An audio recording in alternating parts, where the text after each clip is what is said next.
beginning that we're not going to let West Virginians go hungry. Let everyone else politic and do their nonsense, but we're always going to be out in front of this. We run the railroad. We're going to do things the right way. And good morning. You can hear a pin drop. How are you?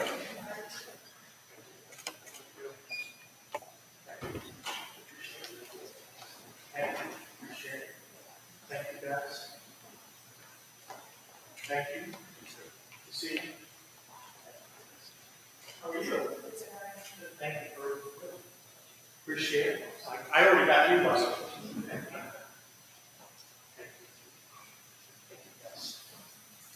Guys, appreciate you being here today. Say what? Makes it a little bit easier.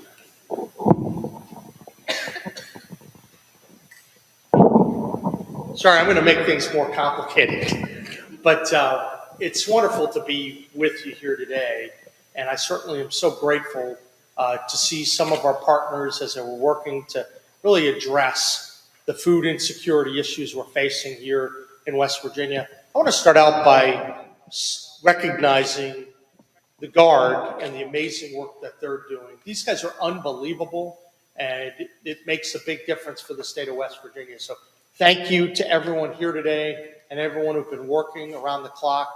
I also want to recognize Step by Step and Michael Farmer. Where's Michael? Appreciate your partnership as well, and the partnership of all of the food pantries. I see Caitlin, you're here. The food pantries and the food banks across West Virginia. You're making a real difference in the lives of people. I've said at the very beginning that we're not going to let West Virginians go hungry. Let everyone else politic and do their nonsense, but we're always going to be out in front of this. We run the railroad. We're going to do things the right way, and we have good partnerships, and we look out for West Virginians, period. And so we're going to talk more about what that means today. You know, we're very fortunate to be here and update people what's going on. But I will tell you, there is a way that all this can come to an end. Chuck Schumer and Democrats in Congress, they can stop this. They can bring the government shutdown to an end. I fully expect that's going to happen because of the elections that are going on in Virginia and New Jersey today. We anticipate that they're going to come to the table quickly. We're also going to address some of the news with respect to the loading of the SNAP cards and what we're hearing. Now, last week I mentioned that we had pledged a total of $14.1 million to fill in for the shortfalls for SNAP benefits. We've already distributed $8.6 million of that. That's in the hands of the food banks.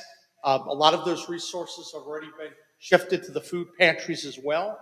As you guys know, we started to look at this from a week-to-week perspective and a day-by-day perspective. $1.1 million accelerating the dollars that the legislature put in. Another $5 million through our contingency fund distributed to the food pantries last Wednesday. And then on Friday, another $2.5 million went out the door. We've been monitoring this very, very closely and in collaboration with all the food banks and food pantries. Here's the good news. The money that we put out is covering the immediate needs of the food banks and the food pantries, and also the anticipated needs in the upcoming days. That's good news. We've asked that the food pantries spend those funds locally with producers, grocery stores, and retailers. We know that a number of West Virginia businesses are missing out on some of the regular sales through the SNAP program, and this influx should help fill the void. That also means that shelves get to stay stocked and families receive the food they need while waiting for the federal government to come back online. Now, all this was done in preparation for the first weekend without SNAP benefits for our citizens. I think the work that's being done combined by the food pantries, the food banks, our churches, what they're doing, our Guard, it's making a big difference. It's direct, it's fast, and it's ensuring we're staying ahead all the time. That's what we're going to do. We're not going to let people go hungry. Now, with the funding in place, and we're in a good position now, our next challenge was the logistics. How do you get food resources to those who need it most? And let me tell you, this wouldn't have been possible without the Guard. They've been on the ground providing logistics, management, and support to food pantries across the state. They're helping to receive, sort, package, transport, and distribute food, and keeping things safe and orderly. I'm told that there was one Guard unit that was even diverted from its mission to assist at the scene of an accident recently. And there was a fatality at that accident, but the Guard helped put out the fire and manage the response. We see that kind of dedication every single day with these amazing men and women, and West Virginians are very, very proud of you. As of this morning, the West Virginia National Guard has 202 service members supporting the mission. So far, they've delivered 6,653 boxes of food to food pantries throughout the state. They've supplied another 3,936 boxes directly to citizens at pop-up food pantries. They've delivered checks. They've helped with a lot of logistics. And they've even established 20 of these pop-up pantries around the state. If you have issues with food, if you have questions, please call 211. This is an appeal to people. Reach out. There are resources available. We're not in a situation where there aren't. Don't believe any of the arguments people are raising. We're ahead of the curve. We're going to remain ahead of the curve into the future. They've also dedicated over 1,000 manpower hours to the mission, and they've driven more than 6,900 miles. That's probably old information. As we get new information, we'll relay it to you. General Seward is doing a great job, and you should be very, right, General Seward, you should be very proud of the work of your men and women. Now, we know that when we announced the resources that were available for the state, that we were going to make sure, I said I fully expect we're going to be spending that 13 million plus the 1.1. I fully expect that's still going to be the case. We know that there are estimates of it costing overall 1.5 million a day. But by putting out the 8.6 million out in front, that made a huge difference. And we're going to continue to do that. I'm going to mention in a moment some future steps to stay ahead of the curve. But we're also asking for the public support. The state is stepping up to solve problems that a dysfunctional Washington has led us to. And I think we're getting some great support. Across West Virginia, churches, civic groups, and businesses are stepping up in a lot of ways. I can report that as of this morning, we had at least $300,000 in donations combined with Facing Hunger Food Bank and Mountaineer Food Bank. We also have additional private sector contributions of in-kind. Mountaintop Beverage pledged to donate over 55,000 cartons of milk. That's a lot. Another great example, there's going to be a truck tomorrow filled with over $50,000 worth of fruit and vegetables from a company called R4. That's coming in. That's 300, based upon preliminary estimates, that's probably over $400,000 in terms of direct contributions and in-kind. People should be very proud of that. But we need to keep going, and I'm asking everyone, if you're watching this right now, look at the QR code, help a little bit. Your state is stepping up. We've activated the Guard, we're contributing, and we're ahead of the curve. That's what we do. But you can help us. Every time we get more resources, it stretches our dollars just a little bit more. We're seeing a lot of neighbors coming together and helping their fellow citizens. And I can say every dollar certainly counts. So thank you for what you've done, for what you may do in the upcoming days. And once again, make sure you know you can donate through the QR codes that a lot of the media are showing. And if you need help, please call 211.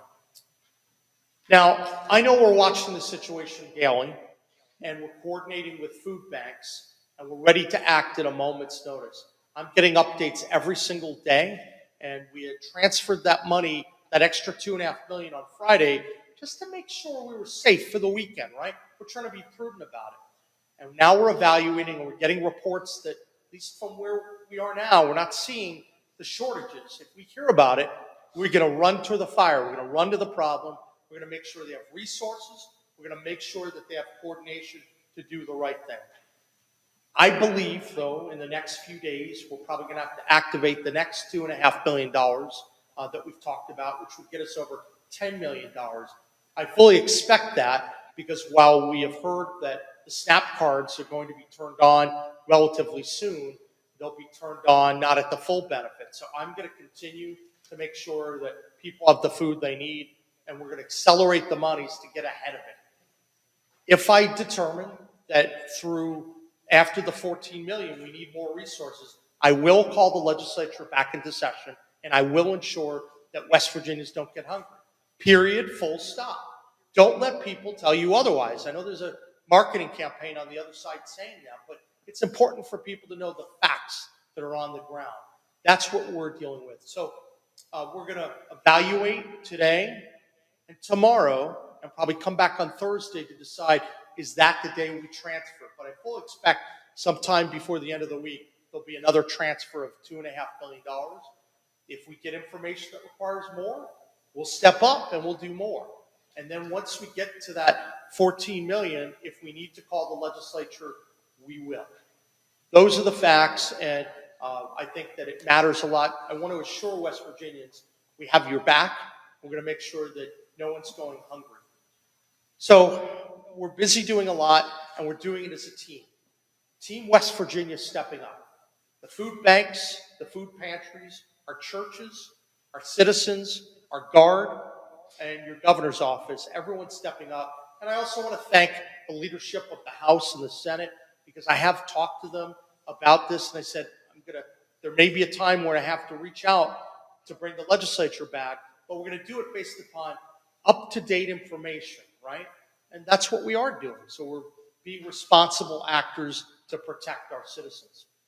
So I'm just overwhelmed by the amount of incredible work that everyone's doing, and I'd love for General Seward to say a few remarks about the role that the Guard has played in this successful effort so far. General Seward? Thank you, sir. Good morning. As I said last week, the Guard is always ready and always there.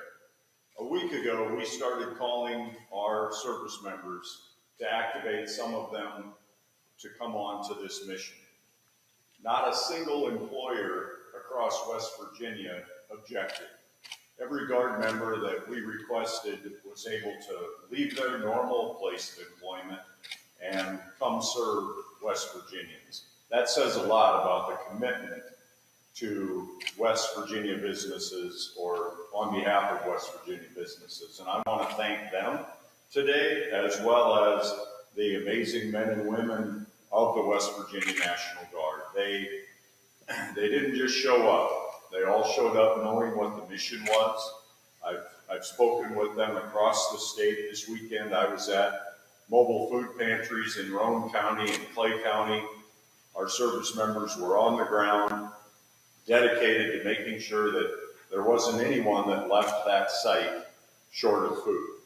We had incredible demand on Saturday. It slowed down a little bit on Sunday. Some locations we actually had boxes left over, and we left them with either a local emergency manager to hand out or a fire department. The first responders, the emergency managers across the state have been incredibly helpful. We've had, as the governor mentioned, we've seen a plethora of businesses and individuals and churches stepping up. And I want to thank the food pantry volunteers across the state. Yesterday, we were electronically visiting with 650 food pantries, received a tremendous amount of positive information from them.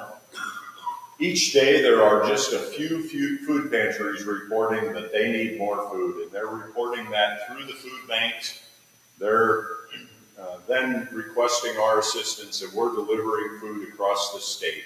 We have a great deal of food in our warehouse staged and ready to go in reserve from the food banks. And again, we're working with them. If we get a call from them, we then dispatch that, or we dispatch food immediately from one of the food banks. As of today, we're planning for pop-up pantries this weekend to make sure that if there's a gap in coverage somewhere, that the Guard is there. We know that Monday through Friday, the incredible volunteers at the food pantries across the state are meeting the need, and we have their back. They also need a break, and not all of them are open on the weekends. Working with the food banks, we can figure out which counties there may be a gap in coverage, and we will attempt to have a food pantry pop up in each of those counties this weekend. As the governor mentioned a whole host of statistics.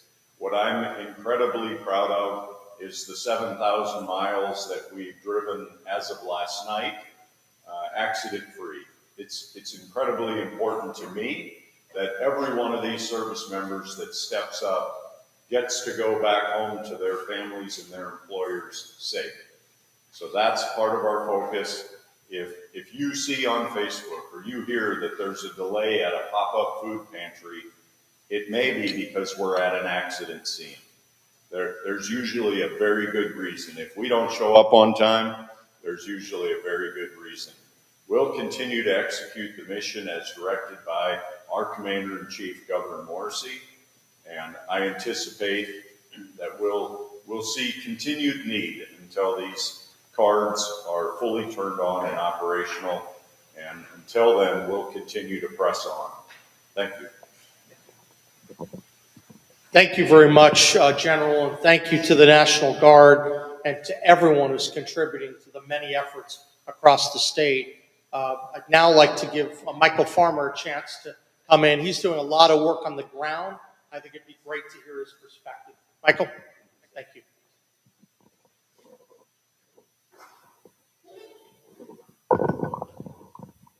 Good morning, everybody.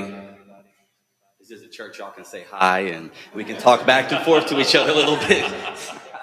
I'm Michael Farmer. I do serve as the CEO and Executive Director of Step by Step. I also have the privilege of being the pastor here at Risen City. And I'm beyond thankful for the opportunities that we've had to partner and continue to do this work within our community to help those who are most in need. I'd be remiss if I didn't make some acknowledgments as I was making some calls yesterday. One of our gentlemen across the street, Aaron, he called me in the morning. As soon as I walked in, he goes, "The National Guard's here." I was like, "Why?" I was like, is something broken? Is there a hazmat? Somebody stole gas from my truck a couple weeks ago. I thought we had a chemical spill. But it was so encouraging that they hand delivered the checks to us to be able to go out and to make a couple of runs and get the food that we needed to replenish our pantry. So we want to make that acknowledgement. Thank you, Governor Morrisey, for the funds that you are providing. Thank you for the National Guard. Our step-by-step crew, Tasha Gibson, she is in Logan County, where we have 10 after-school program sites. We have our family support center, the pantry that is there, integrated services, helping kids and families day in and day out is amazing. Miss Tammy Bowling, she is in Lincoln County. She is our Lincoln area director. She was speaking this weekend. She was speaking about this weekend how they fed, I think, 90-some persons at the Big Ugly Community Center. If you don't know where that is, we'll let you know. We'll get you some directions. We'll do a field trip out there.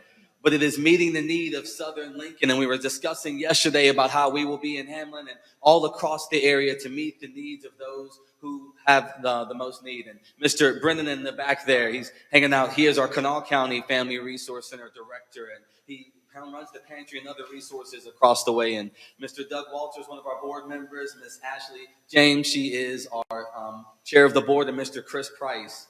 We can't do this alone. And I know that in struggling and stressful times, many people have different responses. And I want to take a moment as a pastor, if y'all will allow me to. We'll pass the plate afterwards on this message.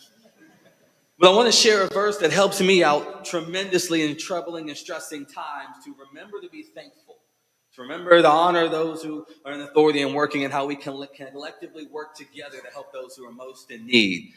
1 Thessalonians 5:11, it says, "Therefore encourage one another and build one another up just as you are doing.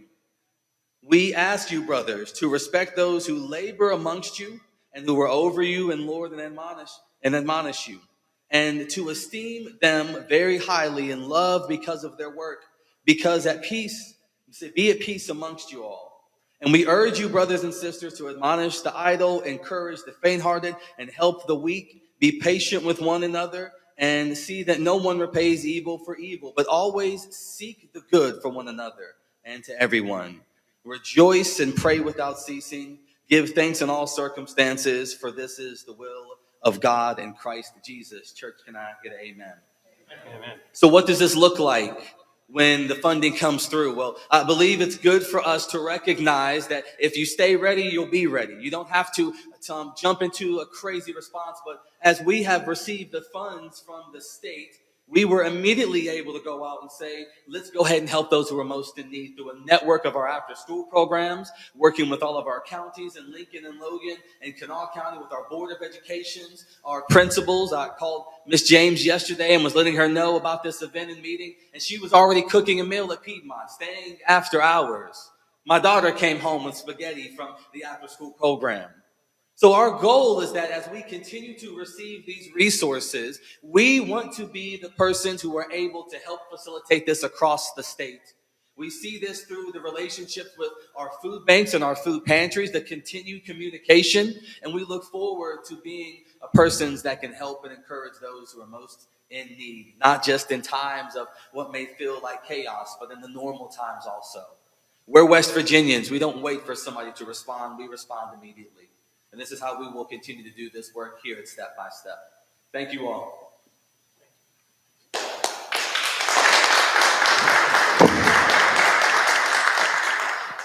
Well, I appreciate that. Thank you very much, Michael, and thanks for allowing us to come here today and to show this wonderful effort of West Virginians coming together. I now want to just be able to say that we're at the place in the event where I'm happy to take any questions from the media. Obviously, we'd like to focus on food-related issues, but feel free to ask any questions. Stephen or Amelia? Well, yeah, Governor. Specifically, we know that SNAP, the judge did say that there's going to be a partial payout of SNAP benefits from that $5 billion contingency fund. I know the USDA is supposed to send out some notice and revised issuance tables to DOH and of course similar organizations across the country. Do you know if we received that? Do you know if there's a timetable for how long it would take for them to turn that back on, for those funds to flow into our system? And obviously those benefits have to be recalculated. Do we know what the total would be that we would receive partially in regards to SNAP? So we don't have those exact amounts. I've been told that right before I came over, they had some instructions that were sent over from USDA. So our Human Services Department is unpacking that right now. Obviously, the most recent news is that 50% will get loaded. There's no clear date in terms of exactly when that would start. The estimates that I have been provided over the last week and a half is that it might be between 4 and 7 days to get the system operational again. But I will say this, I'm going to press that vendor really, really hard because I want this to, people can move, they can work through the night. He was talking about hungry West Virginians. I want the vendors to be pushing very, very hard. I'm going to keep challenging them to do everything they possibly can. And so as I learn more information, I'm going to let you know. We're monitoring this day by day. We did get that, and our team is unpacking that. And our team has been ready, quite frankly, to receive those instructions and that information. And we have teams kind of standing by. So we could do anything on our end and then work to make sure the vendor is doing what they do on their end so we can turn this around very quickly. But we know that resources are available now. We know that it's estimated to be approximately 50%. So let's get that turned on as quickly as we can. But this is why I continue to emphasize we're going to monitor it day by day and why we're signaling we're going to be transferring another $2.5 million to get over the 10 million mark, because I am never going to get behind on this, ever. We're going to get out in front and we'll get over 10 million. And as we keep getting private sector support, that stretches the days. And then obviously if you have a 50% contribution, that stretches it even more. But we'll be assessing later this week and next week whether we still have to do more than that. But the most important thing is West Virginians are not going to go hungry, and we're going to be on top of this. Anna. What kind of indicators are you looking for to say, yes, definitely we've got to bring the legislature in? Well, a couple things. One, we've been having many conversations every day with the food banks and with the food pantries, and the Guard has been fanning out across ways, so we're getting real-time reports about what we're hearing. Plus, we're monitoring the 211 number in terms of how many people are calling in and trying to deal with every need. Look, over the weekend, I was getting messages and people reaching out to me, and I'm feeding that to the Guard. There are people that are in need. We're going to get on top of that. So a lot of it is working, assessing, talking with the community. That's why we have over 200 people in the Guard that are very involved to facilitate the logistics. So I think between the Guard, the community, the churches, the food pantries, the food banks, and the public at large, I think we have a good system in place. And as we hear things, we're going to act, and we're going to make sure we're helping fellow West Virginians. And where are you from? What media? Duncan Slater on State Spotlight. The gentleman talked about the incredible demand and just all of the things that you all are doing. Do you believe that this course of action is sustainable in the long run? No, the government needs to open up, right? I mean, there's a swift way to put an end to the shutdown. And so what we're doing is the state stepping in to solve, a Washington dysfunction, right? So we're doing that, and West Virginians are stepping up. But I think we all want the shutdown to come to an end. But we are going to make sure that we're doing our part. But I've always said that you can't have the state take over all these big federal programs. It's just not sustainable long term. But what I've also said is we're not going to let West Virginians go hungry, and that's why we've stepped up. And by Thursday, we expect we'll be over $10.1 million. And as I said, we're going to keep going. We know that through the accounts that we've had in place, we think we get up to the 14 million. We're going to keep looking around for more. I think we're going to know more later today or tomorrow in terms of that 50%, what that looks like, how it may impact the needs out there, and then we'll report that back to people. But as I said, most importantly, people won't go hungry. We're always in front of this. Appreciate it. Amelia, how are you? Good. I read last night that the governor of Maryland has decided to fully fund their SNAP benefits. And based on the research I did last night, they used Fidelity, the same company we use to process our PBT benefits.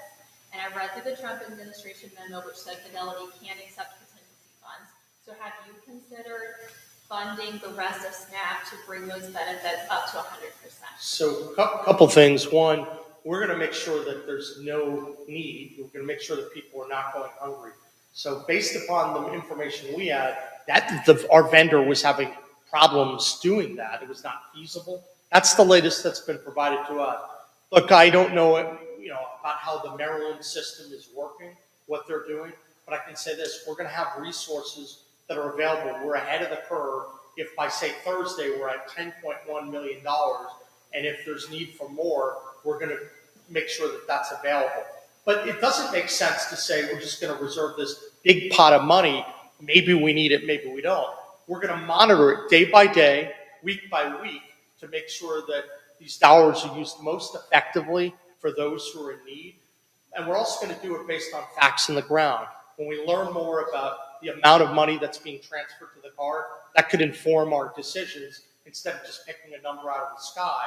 What we've tried to do is think about the need for people to make sure that folks are getting the food that they need. And I feel really good that we've been doing that. But as circumstances arise, we'll continue to evaluate, and we're not going to let people get hungry. Ma'am, what media outlet are you from? I'm sorry, I'll introduce you to John Spaulding. Okay. Apologies. How many do you have here today? Hey, this is a big media conglomerate. Just two. Sorry, this apologize in advance. This is not a SNAP-related question. But you were among the governors who announced and participated in a conference held in Philadelphia in September to explore options to protect electricity consumers in PJM. However, you were not among the 11 governors who announced who were part of the bipartisan effort to increase representation of their states in PJM, as well as allow them to collaboratively address issues related to grid governance, energy affordability, and market reform. What was the rationale for participating in the conference but not the PJM Governors Collaborative? So I can say this: we are very closely monitoring all of the activities within PGM. And as you may know, for our announcement a number of weeks ago, we plan to have significant expansions of our energy production and usage. We're trying to have our 50 by 50 plan. That's a central part of PGM's needs for the future. So we know that West Virginia is going to play a very strong, if not dominant role within PGM because we have the ability to provide the energy resources and turn that into the electricity we need to become an even greater exporter of electricity. So we're watching all these issues very carefully so we could protect consumers, but also maximize the economic benefit for our citizens. So I can't speak to why someone was at an event or not at an event. I can tell you, though, we are very much on top of all the PGM issues, and we know that they've talked about the need for 110 gigawatts of power by 2050, and that's part of the reason why I announced the 50 by 50 plan to get a lot more energy usage. And we want to do that in a way that's going to protect consumers because a lot of people are hurting. They know about the high price of power, and we have to be able to address that.